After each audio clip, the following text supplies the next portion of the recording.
Amigos de Perú 21, estamos con Carla García, militante aprista, precandidata, que viene a hablar de todo un poco, coyuntura, política, por supuesto, y partidaria. ¿Cómo estás, Carla? Muy bien, Carlos, agradezco mucho la invitación de Perú 21. Eso de precandidata me da risa. Militante. Pues ahora todos son precandidatos. Sí, un poco ahí como candidatiti. Sí. ¿En qué se metió usted, Carla? Hace 5 años empecé a militar en el partido aprista como parte de una búsqueda personal y un encuentro personal. Y bueno, estoy activando las bases del partido todo lo que pueda para cumplir un poco con el destino histórico que tiene el APRA para con todos los peruanos, ¿no? Hay un destino manifiesto también en Carla García, probablemente, ¿no? Me he encontrado en un lugar en el que me hubiera gustado estar desde antes, pero bueno, todas las cosas llegan a su tiempo y estoy contenta con el partido, estoy contenta con la circunstancia histórica que tenemos ahora hacia adelante y yo creo que lo vamos a hacer muy bien como ya lo hemos hecho antes. Claro. Ahora, de alguna manera, el partido ha sido como la extensión de la familia, ¿no? Alguna vez lo dijo en una entrevista. Es el partido, hay dos metas en el partido. Hay un aprismo umbilical de aquellos que hemos sido prácticamente hechos dentro de Alfonso Ugarte y que hemos escuchado hablar de política en la mesa, que hemos escuchado a nuestros padres hacer política. Entonces, a veces uno como que se opone a su propio destino, el tiempo de la rebeldía juvenil. Y en mi caso, bueno, yo fui rebelde mucho tiempo y ahora soy aún más rebelde porque soy aprista. Ahora soy rebelde y revolucionaria. Y con causa. Entonces, hay un componente familiar que se llama esencialmente la fraternidad, ¿no? Que es esto que nos hermana a todos los apristas. Esta es la política del afecto, es la fraternidad continuada de alguna manera. ¿Cómo explicar esta idea de la política del afecto? Víctor Raúl, bueno, hablando de los antiguos apristas, Seoane hablaban del tema de la fraternidad, ¿no? Y del Día de la Fraternidad y el valor de la fraternidad como esta unión entre compañeros, pero también la unión de los compañeros con la ciudadanía. Siento que la fraternidad se ha encerrado un poco dentro de las paredes del partido y entre nosotros somos compañeros y a veces no necesariamente hemos podido multiplicar esa fraternidad hacia afuera, pero sobre todo en el tema de los políticos, la política en general.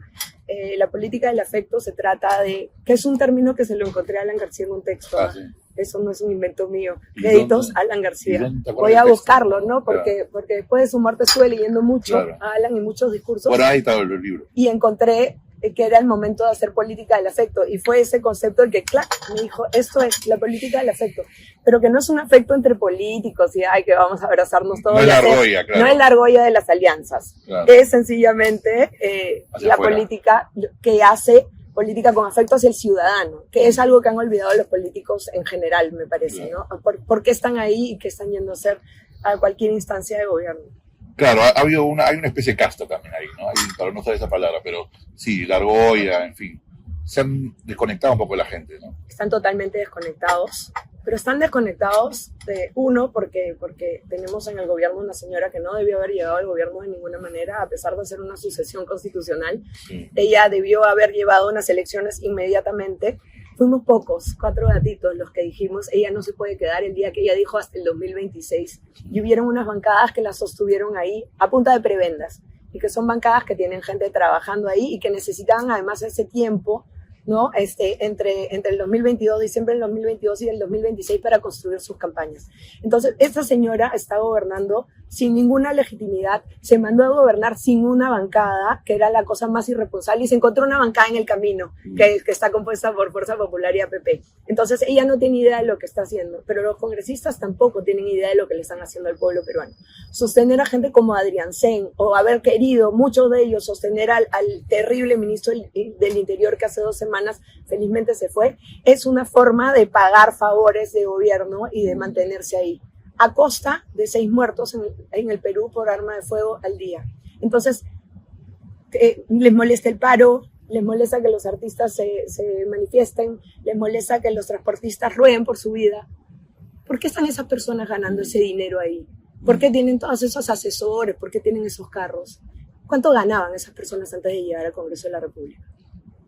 Este Congreso, Carlos, en el 2011 se dejó el Congreso con un presupuesto de 500 millones y ahora es el triple.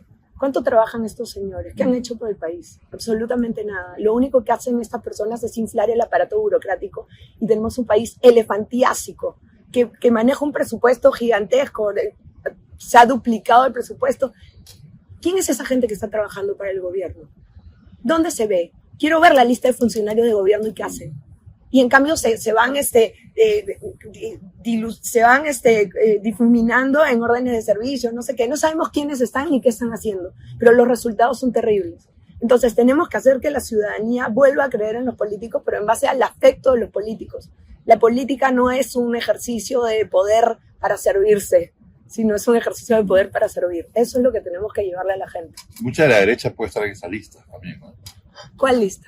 En la lista de los que colaboran con el gobierno, ¿no? Mucha de la derecha. ¿No? Se han equivocado mucho dejando estas demandas de marchas. Pero eso es precisamente en lo que se basa la diferencia entre esta derecha que a veces quieren asociar con el segundo gobierno aprista. Nosotros somos izquierda democrática y esta derecha defiende a Dina Boluarte porque está defendiendo al empresariado. ¿Ya? Y la diferencia, hoy en día ya es difícil hablar de izquierda o de derecha, los chicos no quieren escuchar esos términos, no les interesa en lo más mínimo, pero les pido que escuchen qué prioriza cada partido entonces. Nosotros priorizamos ese 40% de personas que están luchando por salir de la pobreza. Eso es lo más importante. En el camino, muy bien, que apoye la empresa, alianzas público-privadas, obras por impuestos, lo que tú quieras, pero lo más importante es sacar a las personas de la pobreza y es el ciudadano común. Para la derecha bruta y achorada, lo más importante es que sus empresas funcionen bien.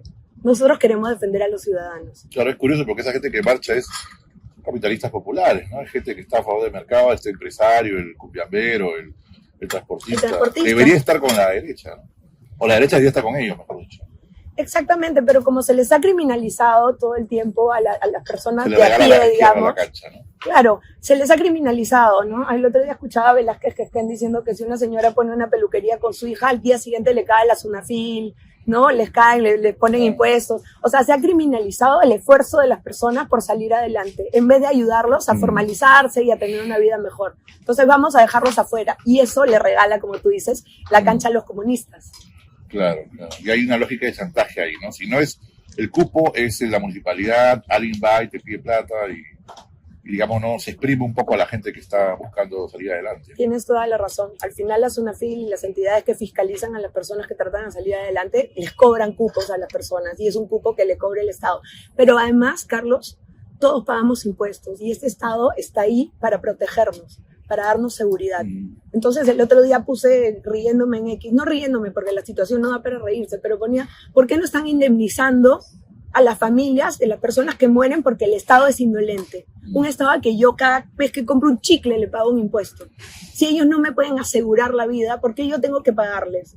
Y entonces si ellos fallan en su trabajo, ¿por qué no indemnizan a esas personas? ¿Cuántos huérfanos hay al día? ¿Cuántas mujeres se quedan sin marido? ¿Cuántas señoras son asesinadas por un pinche celular? ¿Y el Estado qué está haciendo? Cuarto de guerra. Claro. Esto de la izquierda democrática no lo han entendido algunos, parece, ¿no? Ha salido el otro día un artículo que la gente se ha puesto a debatir, siguiéndonos al 62, pero digamos, hablando de cómo se explica esto, la gente se ha confundido un poco, ¿no?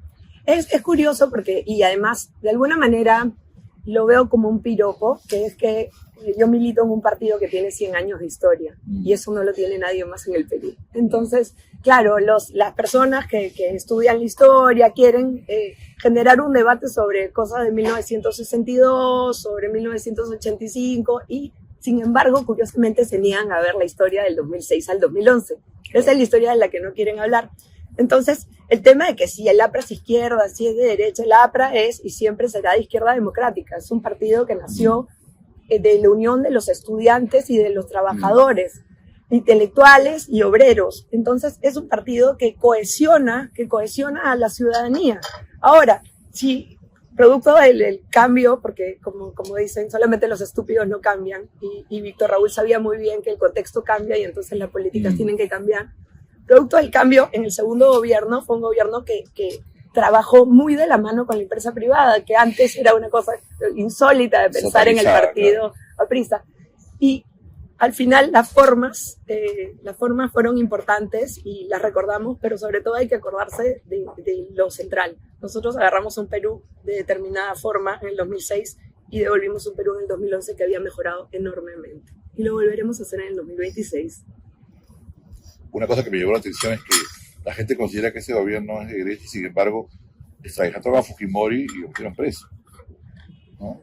Para no hablar de los ministerios de Cultura y Ambiente, ¿no? Sí, seguimos siendo un partido de izquierda. Eso lo tienen que entender muy bien los compañeros.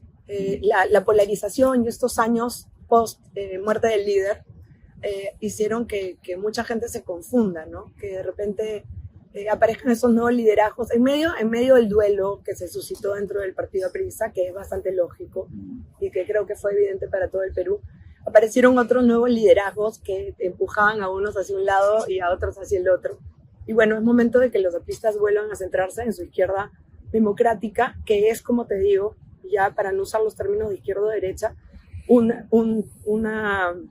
una política que se centra en el ciudadano, pero sobre todo en las personas más pobres. Tú tienes que priorizar cuando llegas al gobierno. Las empresas tienen que funcionar bien, las cosas tienen que funcionar bien, pero depende de qué priorizas, es donde te ubicas en el radar político. Nosotros estamos con los nuevos empresarios, con las personas que a veces son tildadas de informales cuando el Estado no les da ninguna facilidad para formalizarse, con los transportistas, con los mototaxistas, con los pescadores, en fin, con las personas del día a día. Claro, yo veo que la izquierda habla mucho de democracia y poco de crecimiento económico, la derecha habla mucho de crecimiento económico, pero no de democracia. Y de alguna manera el APRA puede combinar las dos cosas, ¿no? Es un poco lo que se quiso hacer en 2006 se hizo, ¿no? Claro, ni el totalitarismo mezquino de la derecha, ¿no? Ni las dictaduras comunistas hambreadoras. Entonces, ¿de qué se trata izquierda democrática? Centrados en el ciudadano, pero al mismo tiempo sabiendo que la democracia es muy importante. No a ningún totalitarismo el APRA puede saludarlo, como ahora veo algunos que saludan unos golpes de Estado y a otros no, ¿no? El golpe de Estado que me gusta es chévere, el golpe de Estado que no me gusta es malo. Se han vuelto más derechistas en algunas cosas y más conservadores en otras y más izquierdistas también en otras, ¿no? ¿Quiénes? Los militantes, ¿no? ¿Cómo lidian ¿Los con militantes la apristas? No, me refiero a gente. Por ejemplo, están algunos de la derecha saludan el golpe de Fujimori, golpe que me sacó de mi casa y me sacó de mi país y que persiguió a mi padre para asesinarlo. Y otros saludan el golpe de Pedro Castillo y entonces ningún golpe es bueno. De eso se trata la democracia. El fin no justifica los medios, realmente. ¿Qué recuerdas de esos años del golpe? Estaba en Chile, ¿no? El ostracismo. Habla un poco de esa época, ¿no? Bueno, sí. Yo me fui a Chile primero sola. Era muy chica. La verdad es que había sido criada en un contexto familiar bien chicloso con mis abuelos. Llegué a Chile y tuve que empezar de cero, ¿no? De cero estamos hablando de colchón en el suelo y sin muebles ni nada, ni que empezar de cero. Y me acuerdo, el producto de mi trabajo, la primera vez que me compré una tele blanco y negro en un mercado de pulgas, y estaba orgullosísima de tener mi tele en blanco y negro cuando ya todo el mundo tenía todo. Bueno, fue un contexto difícil al comienzo, sobre todo por la sensación de lejanía. Yo soy muy familiar. El primer año que estuve en Chile murieron mi abuelo Carlos, que no pudo venir mi papá a despedirlo, y yo tampoco por un tema económico, y el mismo mes murió mi abuela materna. Entonces para mí fue un golpe muy duro, y sin embargo, mira cómo es la vida. Posiblemente yo fui una de las personas más activistas para que saquen a Alberto Fujimori, que era un anciano, de la prisión, y llegué a la Diroes antes que su propia hija. Ahí está el tema del perdón, ¿no? Sí. La prima no rencoroso, como se dice. Sí, ni llorón. O sea, por claro. ejemplo, cuando usted me dice que no he hablado mucho de Chile, es porque uno no está pues ahí exponiendo sus muñones. Claro, si la pasé mal. No, es familiar. Qué sé yo, mi abuelo fue clandestino, exiliado y encarcelado, y yo no escuché nunca en la vida una historia triste de Carlos García Ronceros. Y esa es mi educación. O sea, no voy a ir por ahí diciendo, ay, yo pobrecita, para que lo pongan en duda, para que estén atacando, ¿para qué? Ahora, al comienzo habló de la época de la rebeldía, como todo hijo tiene una rebeldía con el padre. ¿Había cuestionamientos políticos de repente? No, yo estaba molesta con él por la circunstancia. O sea, yo tenía 17 años, sentía que yo había sido arrancada de mi casa familiar porque el señor había sido presidente de la República, circunstancia en la que yo no tenía nada que ver, y al comienzo estaba sumamente infeliz. Entonces, él llamaba a la casa y uno quería hablar con él. En esa época no habían celulares, uno tenía que llamar al teléfono fijo y encontrar a la persona ahí. Mi mamá me lo quería pasar y yo nunca quería hablar con él, porque estaba muy molesta. Esto duró 2, 3 años. Luego nos volvimos a encontrar y nos hicimos mejores amigos, más que padre e hija. Y aparte de las diferencias, digamos, familiares o emocionales, ¿hubo diferencias políticas? Papá, no me parece esto, ¿qué te parece? Yo estoy de acuerdo, papá, qué sé yo. No, la verdad es que yo siempre, Alan García no solo fue mi papá, sino que en los últimos años de su vida fue mi líder político e intelectual. Sí, y bueno, esto dicho 6 años después de su muerte, alguna vez le dije que me hubiera gustado que fuera un poco más determinante en cosas que él pensaba, como por ejemplo la lucha por los derechos de la minoría LGTBI. Que lo llegó a decir, ¿no? Hay que recordarlo. Sí, pero no con la fuerza que yo hubiera querido, no generó un cambio real, no consiguió que el partido, que además es el partido que llevó el proyecto de ley de unión civil a través de Mauricio Mulder, ¿no? O sea, un partido tan progresista como el partido aprista se fue volviendo conservador en base a ciertos silencios. Yo entiendo que quizás no era el momento que él lo evaluó, pero era algo que dentro de los muros de mi casa era evidente, que no había ningún problema, que las libertades de las personas y los derechos de las personas tienen que ser iguales. Me hubiera gustado, por ejemplo, eso. Claro. O un poquito, siendo que nosotros, nosotros somos los primeros que llevamos ministras mujeres al gobierno, como son Mercedes Cabanillas e Hilda Urizar. Me hubiera gustado incidir un poco más en aquello de la equidad dentro del partido, o sea, hacer que la balanza se equipare un poco más para que ya las nuevas generaciones de apristas no tengan que pasar por ningún tipo de discriminación o diferencia con respecto a los compañeros. Eso me hubiera gustado. Buen punto, y además un papá de 4 hijas, ¿eh? Y un papá chocho y súper liberal en cuanto a sus hijas. Sí, sí. Además recuerdo que él opinó sobre Haya, incluso con Beto Ortiz, me parece, sobre el tema de si hubiera, cuando fue a ver la marcha LGTB en Francia y qué sé yo, ¿no? O sea, postura era claramente, o sea, además, como uno es, ¿no? O sea, abrazar los derechos y sí, pero no fue determinante en eso en el partido, y yo sé que era su punto de vista. Era un pendiente ahí, digamos.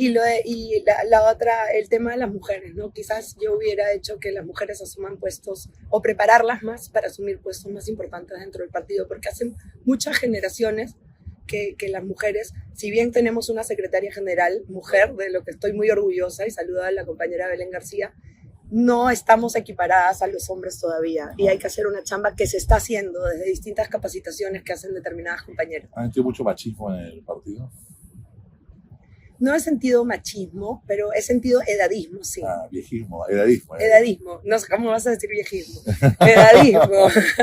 Sí, hay como una vertiente que algunos de los compañeros mayores sacan en cara, que es: nosotros tenemos experiencia, claro. Y la respuesta es: la experiencia se gana, y alguien ahí les dio la oportunidad. Ninguno de ellos nació sabiendo, claro. Todos llegaron a puestos de poder porque hubo una persona que les dio una oportunidad, y entonces eso es algo que tú tienes que replicar en tu vida, ¿no? Claro, además un partido que empezó con gente muy joven, como hablábamos hace un rato, ¿no? Sí, ¿no? O sea, tenemos que variar en la cuestión etaria del poder en el partido. Porque si bien los compañeros tienen una gran experiencia de gobierno que consiguieron en el gobierno de Alan García, ¿no? Los compañeros tienen que enseñarle a los más jóvenes, no estarle sacando en cara que no es su momento o que no están preparados. Si mis compañeros menores no están preparados, es porque los mayores no hicieron su trabajo. Entonces, a trabajar, compañeros, porque el APRA es un partido de escuela y no es un partido que es propiedad de 4 o 5 que pudieron gobernar, sino es un partido que es propiedad del futuro. Es propiedad del futuro, y el futuro lo construyen los más jóvenes a través de sus herramientas y aprendiendo de la experiencia de los más añosos. Además, juventud también de ideas, no solo de biológica, digamos. Hemos tenido algunos eventos en los últimos años de terrible crisis política del país. Años que empiezan con Humala y bueno, estos últimos 6 presidentes en 5 años, hemos tenido momentos en que la gente con experiencia no miraba su WhatsApp y le iban renunciando ministro. Claro. Entonces, cuán importante es el uso, por ejemplo, de las nuevas tecnologías, cuán importante es establecer un gobierno abierto que genere transparencia, donde el ciudadano puede estar todo el tiempo viendo cómo se mueve la gestión pública, cuán importante es integrar las nuevas tecnologías a la salud, a la educación. Claro.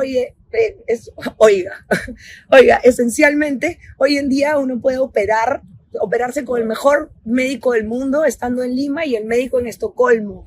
Claro. O podemos determinar miles de enfermedades llevando una combi con un aparato para los ojos a los caseríos para que miren si la gente tiene diabetes, enfermedades prevalentes y así poder determinar una política de salud en cada sitio distinta. Pero no lo estamos haciendo porque no hay suficientes jóvenes en el poder.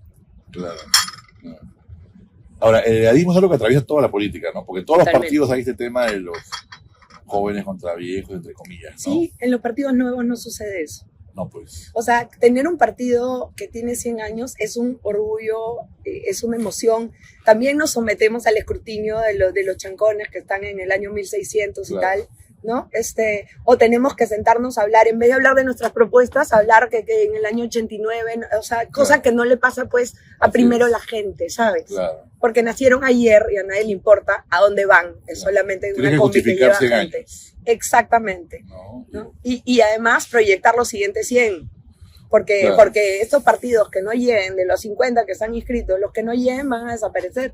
Pero nosotros tenemos que hacer prevalecer el partido aprista los siguientes 100 años. Y de alguna manera se le pide más a la PRA, ¿no? Venimos de Castillo. Absolutamente. Pero... ¿Dónde está su Alan García? Claro. ¿Y por qué me está pidiendo un Alan García si tienes una Dina Boluarte como presidenta? Claro, se le pide más al partido. O sea, ¿tú qué hiciste con Alan García? Lo apaleaste, lo agarraste de piñata, lo perseguías, lo torturabas, y ahora, ¿dónde está mi Alan García? No, ¿Hay hipocresía también en la gente que extraña a Alan? No, es humano, muy humano. Es muy humano que cuando tu rival o la persona con la que tú rivalizabas, ¿sabes? Porque no había rival para Alan García y lo lamento mucho, políticos del ayer. Entonces, cuando muere tu rival, ahí sí es buena gente, pero en el ejercicio del día a día era el diablo, hay que enjuiciarlo, hay que torturarlo, pero los apristas perdonamos y no guardamos rencor. La gente se equivoca y puede retomar la senda de... Creo que hasta los enemigos se han dado cuenta que a bajo nivel, ¿no? Digamos, hay enemigos de más bajo nivel, en ese sentido. O sea, Alan era un enemigo, un rival, pero alucinante para muchos de ellos. Como Gulliver, pues, ¿no? Claro. Y todos eran unos liliputienses tratando de tumbarse. Claro, y ahora todos lo extrañan, ¿no? Sí. Pero al mismo tiempo es el tema de la política, y me interesa entrar en eso, es que ha descendido, digamos, hasta casi las cloacas. Porque la propia ciudadanía también ha cambiado su forma de ser y nos hemos banalizado muchísimo. Entonces, cuando dicen, mira esa basura que está en el Congreso, lo dice una persona que se cruza de izquierda a derecha para doblar en la esquina y que tira una cáscara de plátano, o que está viajando en un colectivo, o que está generando caos en todos lados, ¿no? Entonces, sí, yo quisiera relevar también la responsabilidad de la ciudadanía, de las personas que son elegidas para gobernar. Claro. Porque y cuando tenía el programa de Willax, salía a las calles, ¿no? Me iba al mercado a preguntarle a la gente cosas y le preguntaba a todos por quiénes habían votado al Congreso y nadie se acordaba. Claro. Entonces, si votas al azar, no pretendas pues que el azar te favorezca. Claro. Tienes que hacerte el anti responsable. también creció mucho, el antivoto, ¿no? Totalmente. Demasiado. Porque cambió la masa etaria, ¿no? Entonces, estos chicos que van a votar ahora, que no habían nacido ni siquiera en el 91 y que son los que van a definir la elección, son chicos que han escuchado que la política es una basura, todo esto desde Fujimori. Estos son chicos que han nacido después del 91, régimen fujimorista, luego el odio Humala y luego la sucesión de catástrofes del Perú. Entonces ellos odian la política y van a votar porque la pueda joder más desde dentro. Y eso es muy preocupante para mí y para ellos, ¿no? En términos de que qué vamos a hacer con estos chicos que no tienen oportunidades para trabajar, los que niños, lo único que quieren es ser influencers, ¿no? A los que la meritocracia no va a llegar nunca, porque ahora están tratando que cualquiera entre a las universidades con un ciclo básico, o sea, todo... El Estado ha estado construido para que el nivel se baje hasta el suelo y después queremos tener ciudadanos ilustres. No va a suceder. Es cierto. Ahora, en una entrevista dijo que era aprista antes de nacer, ¿no? Y en otra dijo que morirá siendo aprista. Y sería aprista hasta después de morir. Porque el APRA nunca muere y además nos Viene quedamos, de sangre, ¿no? Viene... Nos quedamos. Claro. Nos quedamos para siempre. Claro. Eso es importante. Que es un destino histórico raro. Claro. Pero estoy súper agradecida de tenerlo y quisiera además que el partido trascienda para la familia de mis compañeros, para que sigamos con esta línea, con este fuego sagrado que tiene el APRA y con el orgullo de llevar en el pecho una estrella, ¿no? Me parece, o sea, si uno tiene una chamba en la vida y algunos quieren ir a conocer toda Europa, otros quieren operarse la cara y ser más hermosas o comprar lindos relojes. Yo quiero que el Perú cambie para bien, que haya un cambio responsable y que el partido aprista me sobreviva. ¿Dina le ha hecho daño a las mujeres? Mucho. Políticamente hablando. Mucho. Para mí como mujer es tristísimo que ella haya ocupado el más alto rango de las mujeres de la historia del Perú y que haya llegado a ser una mujer tan vanidosa y tan boba, ¿no? Que además se maneja con...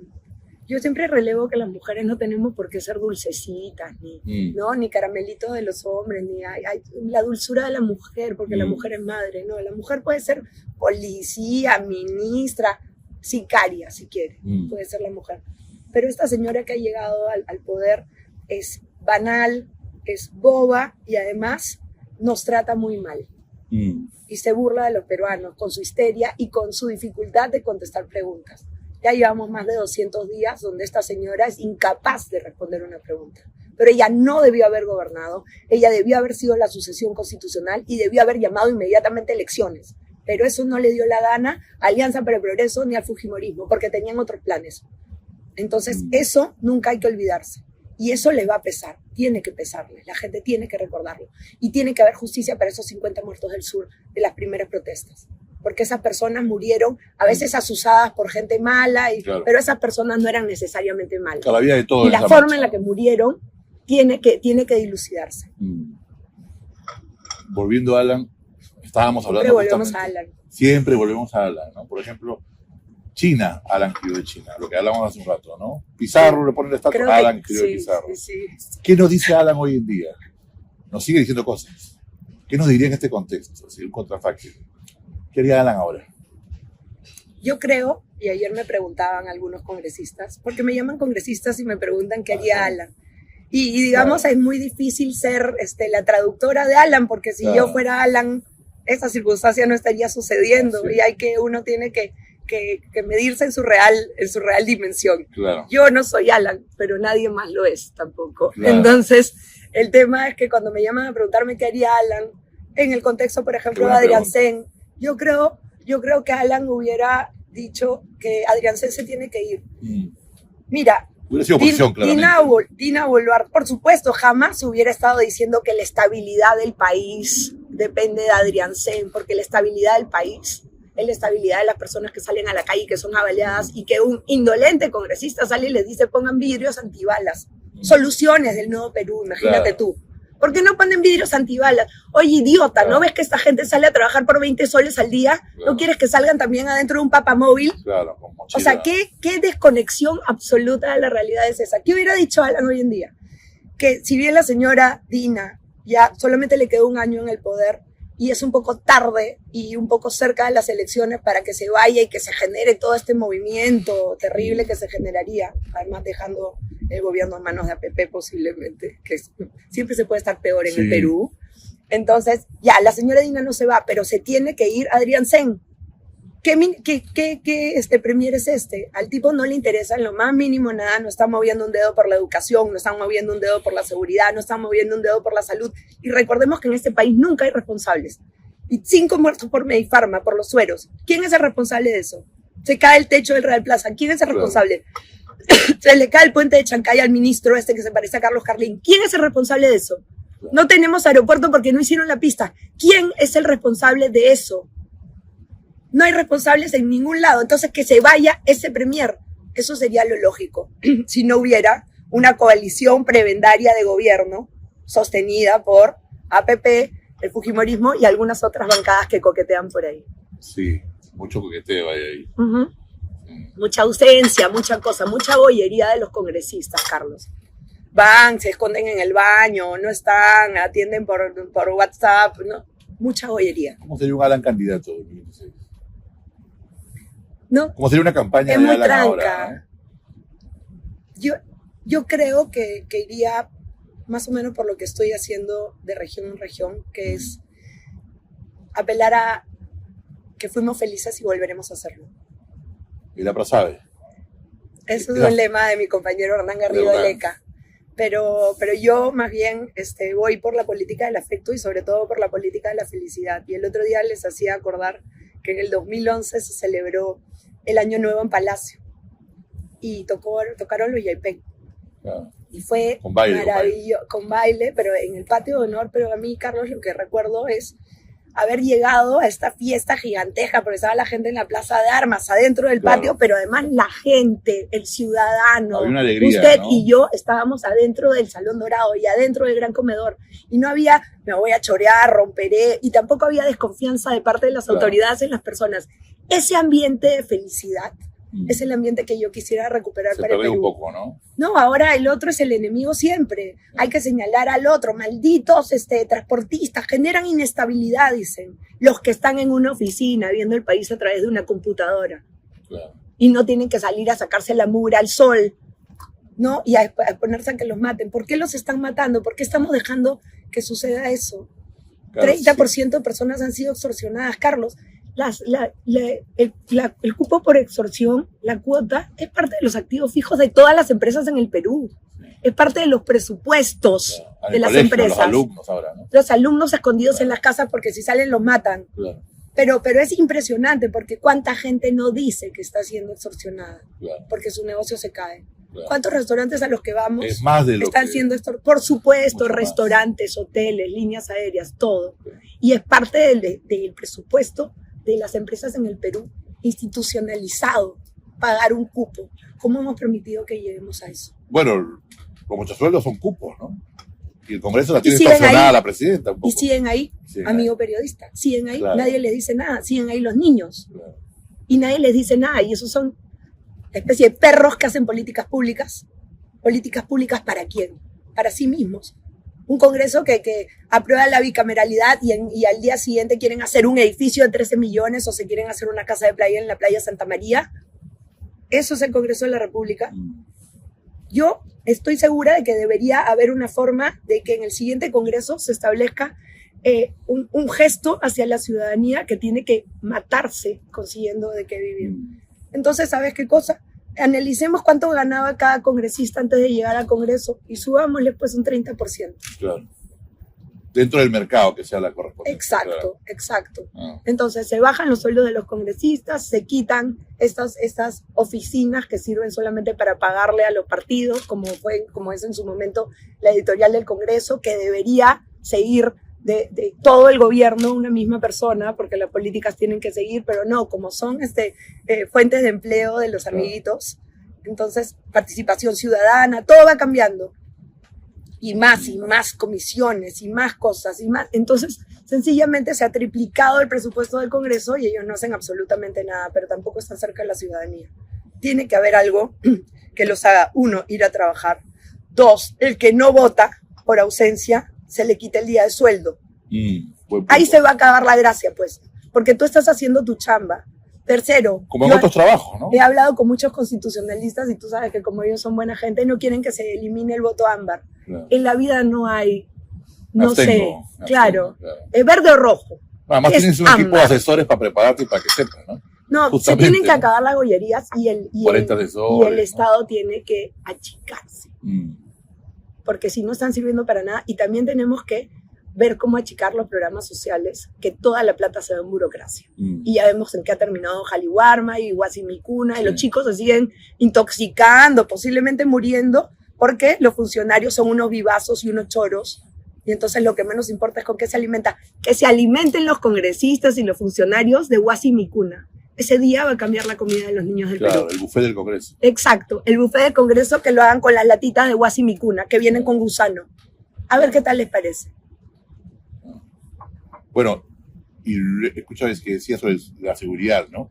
Más dureza en ciertas cárceles, en algunos temas de beneficios carcelarios. Bueno, obviamente los celulares bloqueadores que no funcionan. Los bloqueadores las argollas que hay ahí. Acaban de encontrar una antena satelital adentro de Chayapalca. Se supone que ese es el penal de máxima seguridad del Perú. Y encuentran una antena satelital. Entonces, ¿por qué no responsabilizamos de una vez también a los operadores de teléfonos? Porque se supone que cuando a uno le escriben extorsionando, el chip le pertenece a una persona y además es localizable.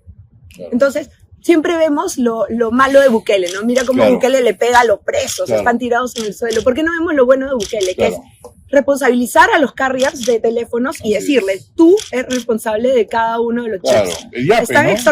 Perdón, Extorsionan por yape. el Claro. yape, ¿a qué cuenta van? ¿Por Así qué no es. estamos haciendo eso? Claro, con ¿Qué inteligencia, tan ¿no? difícil es perseguir eso? Y en cambio no, que no salgan las motos. El día que no salgan las motos, los restaurantes quebrarán. O sea, la cantidad de gente que trabaja con su motito. Estamos acusando a un cuchillo que corta pan de asesinar Claro. personas. Así es. Y nos vamos a quedar sin pan. De nuevo con el contrafáctico. Alan no venía a Lima. Basta. O lo sacaban en pandemia. Sería presidente de repente. Sería candidato. No lo puedo saber. No lo puedo saber. ¿Qué piensa cuando la gente dice, debieron evitarlo, debieron evitarlo? Creo que la gente no conoce muy bien ¿Quién cómo era? es, uno, ¿Cómo quién era? era Alan, ¿no? Y dos, cómo es un proceso así, ¿no? Mentalmente, ¿no? No estoy dentro del proceso mental, pero mi papá era una fuerza de la naturaleza. Claro. Él era como una catarata. Sí, claro. Una cosa que uno quiere con una puertita tapar y es imposible. Mm. La catarata es gigante, maneja un caudal gigante, te arrastra a ti. Él era más grande que lo más grande y su decisión era su decisión. Y también se respetaba, ¿no? Esto también es un supuesto. acto de amor respetar la decisión, ¿no? Por supuesto, por supuesto. Mira, realmente no sé cómo hubieran sido las cosas de otra forma si él no hubiera tomado esa decisión, que es una decisión política además, Es político. que es una decisión, y además el día de su muerte se llama el Día de la Dignidad y el Honor aprista. Entonces, para mí sigue siendo difícil hablar del tema, Sí. pero yo no sé qué hubiera sido, no me lo imagino. Mm. O sea, su final era su final como él quería escribirlo, casi como un grito Él lo operático, ¿no? escribió, claro. Sí. Yo he pensado, de repente estoy equivocado, pero uno trata de entender, ¿no? Que ese episodio muy emotivo en el sexto, cuando cierra con el padre, y él dice, no, nunca más un aprista va a ser preso sin sentencia justa, sin un juicio justo, ¿no? De alguna manera se lo prometió a sí mismo, ¿no? Y quizá al futuro, ¿no? No estoy en su cabeza, pero valoro mucho todos sus gestos desde el inicio hasta el final de su vida y los respeto mucho. pero sí, pues hemos tenido una historia difícil los apristas y seguramente la seguiremos teniendo porque nos oponemos a estos poderes fácticos. Sí, pues. En este momento, por ejemplo, lo seguimos haciendo. Empiezo a sentir que tienen mucho miedo por algunos reportajes y algunas cosas que van Sí. saliendo. Miedo Entonces, a Carla García, a Lapa, todo. No. A la fuerza que el partido aprista puede tomar en medio de la ciudadanía Claro. y a cómo, si el partido aprista o cuando el partido aprista vuelva al poder, las cosas volverán a estar en su sitio y el país se volverá a encaminar para dolor de aquellos que cobran de que el país no está encaminado. Claro. Es curioso porque hace 100 años metían preso a una aprista injustamente, sin proceso justo, y ahora estamos viendo que meten preso de nuevo 100 años después a la gente sin hacer un proceso, sin acusación, digamos. Ya, esa es una de las bases. Y la próxima víctima es Alan, ¿no? Es terrible lo que sucede con el aparato judicial y el aparato fiscal. La justicia en el Perú está tomada por una costra de gente que quiere politizar y destruir a sus enemigos. Y en esto, que ya he sabido el tema de Alan García, quiero hablar de Keiko Fujimori, quiero hablar de Vladimir Cerrón, quiero hablar de Carlos Álvarez. No puede el aparato fiscal decidir abrir la investigación a una persona porque dijo no sé qué y dijo no sé cuánto. La democracia es democracia y se pelea las ideas. Y entonces ellos no pueden ir bloqueando candidatos. ¿Por qué la fiscalía es un partido político? ¿Por qué el Poder Judicial es un partido político? Ellos deberían ser el fiel de la balanza y hacer que todos los ciudadanos nos sintamos iguales. Y si la justicia no es igual para Gustavo Gorriti y para Carla García, y entonces es que no hay justicia. Y si no hay justicia, no hay democracia. Y nosotros tenemos que apuntalar la democracia a través de justicia igual, pareja para todos. Y eso no está sucediendo. Entonces, apenas lleguemos al Congreso del 2026, va inmediatamente la reforma del aparato de justicia desde el Congreso, cosa que no van a poder hacer los congresistas en este momento porque están deslegitimados y al final no van a conseguir nada. Pero valoro que por lo menos traten algunos. Pero eso va de entrada. Ese es el gran cambio que hay que hacer, que la justicia sea igual para todos y que además no haya gente corrompida que recibe dinero por soltar asesinos, por soltar sicarios, por soltar feminicidas. El problema en el que nos encontramos de seguridad tiene mucho que ver con la justicia peruana, más allá de la policía y de los indolentes gobernantes. Es la justicia peruana. ¿Qué vamos a hacer con eso? Calladitos. Nadie va al Poder Judicial a marchar, nadie va a la Fiscalía a marchar, van al Congreso, es mucho más chévere. Fácil, claro. Pero ¿por qué no van al lugar donde los señores se venden para soltar gente? Eso. Y hablando de Fiel de la Balanza, ¿hay algo de Fiel de la Balanza en Carla García? En estas pugnas internas del APRA, como lo fue en su momento su padre, ¿no? Entre orejones y zapatones, ¿no? Ahora de nuevo Carla. ¿Quiénes son? ¿Cuáles son los tercer signos? Factor, bueno, hay dos por lo menos, pero hay más de dos, ¿no? Pero digamos, entre jorgistas y buleristas, aunque ya no sé qué tanto, pero entra Carla, ¿no? Que es la joven del grupo, como en su momento lo fue Alan, ¿no? Esta joven está un poco chancada ya. Bueno, pero joven, digamos. Joven ideas. Yo los quiero mucho a mis compañeros en sus diferencias. Estoy segura de que ojo que el APRA, una vez más, los 100 años del APRA, es un partido político. Dentro del APRA todos son políticos. Ninguno hace que el tecnócrata, que no el sociólogo, el politólogo, todos son políticos dentro del APRA. Y como todos somos políticos, hay pugnas internas y las tiene que haber para ver quién va a ser la persona que encabece una plancha, los que lo acompañen y las listas. Está muy bien eso, pero yo estoy segura de que pasado el momento de las pugnas, todos vamos a estar juntos en el mismo camino, que es el de Víctor Raúl y Alan García. Pero ojo que yo creo que esto va a suceder en breve y me hace mucha gracia que los medios y los periodistas siempre estén tan interesados en el reality del Partido Aprista.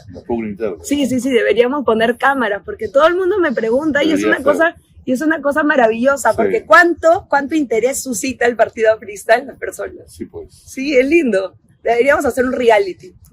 Bueno, es un león dormido, ¿no? Todo el mundo quiere saber del APRA, todo el mundo les exige mucho al Señor, APRA. no es un león dormido. Aquí tiene una leona y la leona está bien despierta. Está bien despierta, con su café. Sí. Para ir cerrando, ¿hay algo colosal en Carla García también? No, pero tampoco dejo que se me empequeñezca, se me niñee. Claro. Y Carlita. No hay cárcel para mi fuego, amigo mío. Entonces sí, o sea, creo que las mujeres tenemos que llevar nuestro destino más adelante y no esperar a que no pedir permiso, de repente pedir perdón después. Claro, como la salsa. Y hablando de salsa, veo que tienes una salsa parecida a la de Alan, con Olga Tañón ahora. Ya no es Celia Cruz, ¿no? La alegría en la música es importante, ¿no?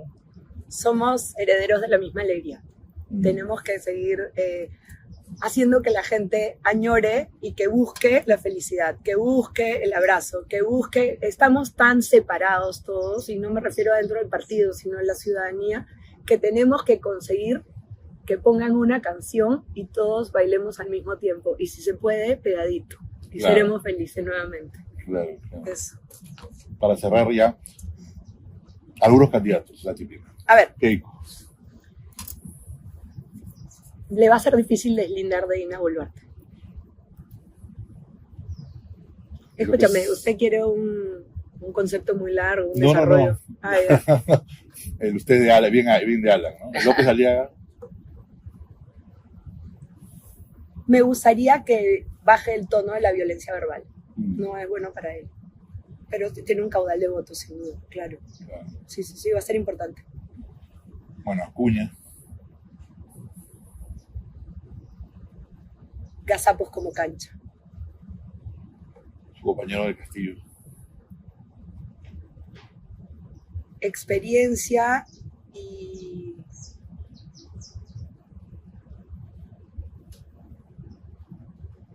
empuje. Carla García.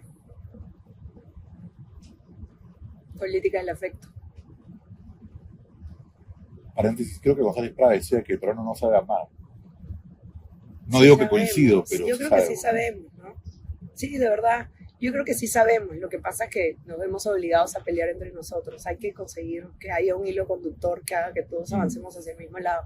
Empresarios, ciudadanos. Mira, la cosa se ha vuelto tan difícil para todos, ¿no? O sea, todos los días olvidamos que en Patas mueren personas impunemente, a nadie le importa, nadie sabe el nombre. todos los días mueren un montón de personas de distintas formas que tienen que ver con el gobierno y nadie se hace responsable. Tenemos que hacer política con responsabilidad, con decisión y sin miedo a lo que va a pasar después. Tengo la sensación de que a posteriori posiblemente de la persecución que le hicieron al exitosísimo gobierno prista, todos se mueren de miedo. Entonces tiene que volver la política de la decisión. En privado se solidarizan, en público. No, pero además se mueren de miedo a mover un dedo, de tomar una decisión política que lo pueda afectar después, de construir un puente, de levantar un colegio emblemático, Un juicio, claro. de parar el tren que va a llegar al aeropuerto que ya no será aeropuerto. Tienen miedo de todo, se mueren de miedo de firmar. Y hay que romper con ese miedo, es miedo a decidir. Hay que decidir, y si uno tiene un destino histórico, seguir el destino histórico, porque no hay nada mejor que acabar la vida de uno sabiendo que hizo un bien por el país, o que sacó a un niño de la pobreza, o que hizo que una niña tuviera un mejor futuro. Entonces, si estas personas que llegan solamente a cobrar un sueldo y a mantenerse ahí flotando sin mover un dedo, no se vayan a ir presas después, el país no va a avanzar. Hay que decidir sobre el pucho cómo hacer las cosas para que los ciudadanos se beneficien. 5 años es tiempo suficiente, lo hicimos. Sacamos un montón de gente de la pobreza, bajó la anemia, el analfabetismo, la gente fue feliz. Se puede hacer. Subir, claro. Ya lleva 4 años este gobierno, 4 años, el gobierno de Castillo y Dina Boluarte. ¿Qué han hecho por la gente? ¿Carla García tiene miedo de ir presa si las circunstancias se agravan en ese sentido? No, yo tengo miedo de hacer las cosas mal y por eso las voy a hacer bien. Y por eso me educo y por eso cada vez estudio más para servir mejor. Si mañana llegan unos odiosos, si llegan unos individuos que nunca van a estar en la historia del Perú y cuyo nombre ni siquiera quiero mencionar y me acusan de algo y yo me voy presa por hacer una obra para el pueblo, me voy presa. No tengo ningún problema con eso. Y obviamente lo tengo muy bien pensado. Claro, si se judicializa todo esto. La política. Claro. Mira, la señora hizo un tren, la señora hizo una carretera. Y entonces no nos gusta cómo la hizo y vamos a perseguirla y se va a ir en prisión preventiva. Llévame, papito, llévame. Pero yo voy a quedar en la mente de las personas y tú nunca vas a estar en un libro de historia. Nunca, nunca. Pobres individuos que tratan de ser parte de la historia a través de estupideces así, que no son más que títeres de un poder escondido. Tarde o temprano las cosas caen por su propio peso y lo estamos viendo. Sí. Lo estamos viendo y lo seguiremos viendo. Sin rencor, sin hacer política adelante y sin yo me voy a vengar. Las cosas caen por su propio peso y están empezando a caer. ¿Carla García ha pensado alguna vez en suicidio? No, absolutamente no. No. Qué pregunta tan rara. Para terminar, Alan García. ¿El periodista ha pensado alguna vez en el suicidio? Yo creo que sí, todos, pero no tanto, ¿no? ¿No tanto como quién? Yo creo que hay que hacer todavía, hay mucho por hacer todavía, ¿no? Como en tu caso, ¿no? Y el suyo, Carlos. Y el suyo. Claro. Para terminar, Alan García, ¿cómo lo resumimos en pocas palabras? O en una.